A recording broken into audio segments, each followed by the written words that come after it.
আমাদের যে প্রতিদ্বন্দ্বী প্রার্থী আছে আমাদের দল থেকে গোপনে গিয়ে যোগাযোগ করবে, তাদেরকে ধরে দিবেন এবং চিহ্নিত করে রাখবেন। এবার বেমানি করলে আর মাফ করবো না। তার 12 তারিখের সন্ধ্যায় তাদের সিটের বিজয় হবে ইনশাআল্লাহ। আপনারা কি চান না তাদের সিট বিজয় হোক? তাহলে মার্কাটা কে? আমার তোমার মার্কা, সাহিত্যের মার্কা, প্রধানমন্ত্রীর মার্কা। 17 বছর বিভিন্ন নির্যাতন সহ্য করেছেন, তারপর একটা ভোটের অধিকার পেয়েছেন। 3টা নির্বাচনে ভোট দিতে পারেননি, এবার একটা ভোটের সুযোগ হয়েছে। তাই আমি অনুরোধ করবো মা বোন সবাইকে এই ভোট কেন্দ্রে আপনারা সকাল সকাল উপস্থিত হবেন। আমাদের টোটাল ভোটের অর্থে কি মা বোনেরা, কাজে মা বোনদের কাছে স্পেশালি আমি অনুরোধ করবো আপনারা সকাল সকাল সবাইকে নিয়ে ভোট কেন্দ্রে চলে আসবেন। কারণ আপনাদের ভোট আমরা পেলে আমরা ভোটের দিকে এগিয়ে যাবো, বিজয়ের দিকে এগিয়ে যাবো। আমাদের দেশনেত্রী বেগম খালেদা জিয়ার যেকোনো পথে আমাদের এই বাংলাদেশ চলবে এবং তারেক রহমানকে আগামী দিনে আমরা প্রধানমন্ত্রী হিসেবে দেখতে চাই। তারেক রহমানের নেতৃত্বে আমরা বাংলাদেশ কেমন ভাবে সাজাতে চাই।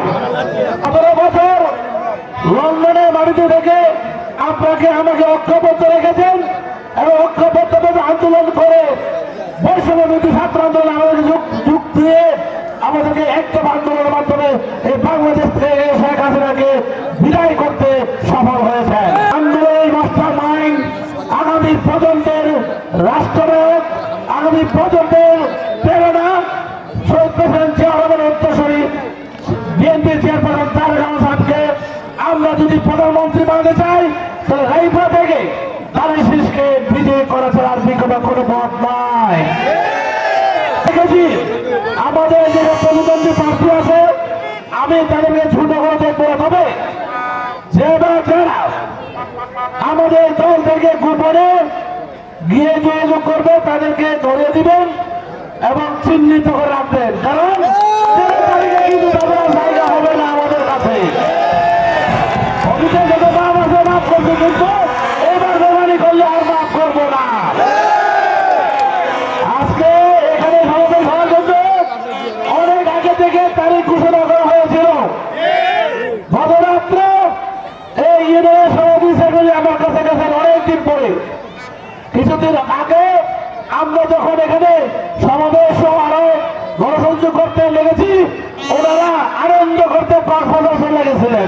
কিন্তু অন্তত আমি জানতে পারি সেখানে একটা সমাবেশ হবে। আমার কথা হলো মানুষ আমি একটা, যেটা ওটা আমি আগে দিছি সেটা করে তো আমি ওটার মধ্যে যাবো, তাই না? এখানে বসে আমরা দেরি করেছি যে আমরা আসতেছি, আপনারা ডাকেন, তারপর তারা তো ক্ষমা সে উৎকারের কথাবার্তা হলে অনেক কাম করে সেখানে চলে গেছে। আমি বলবো যেসব